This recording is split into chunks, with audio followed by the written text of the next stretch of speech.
Arn, we move on the same night as we just talked about there with Clash of the Champions. Rick wrestled Scott Steiner for the WCW NWA World Champion. That match is the genesis of a decade-long issue between Flair and Steiner because Steiner accused Flair of sandbagging the match. Do you remember that feedback immediately, or is it something that you've only heard about past this event? Well, it just didn't leap off the page at the time that that's what was going on. It wasn't that obvious. I have to go back and watch the match to see if there's something that could have been done more, in my opinion. Something could have been done less. I'm not sure. All right. Well, we're going to close the show with some fan questions. Drew Landry's up first.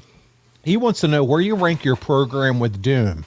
Is it on the level of the Rock and Roll Express, the Midnights, or the Rockers? Where would you rank that program with them? In physicality, probably number one. That match was not geared to get us over. It was geared to have an unpredictable match on the card that you couldn't call a winner or a loser and put some star power into it.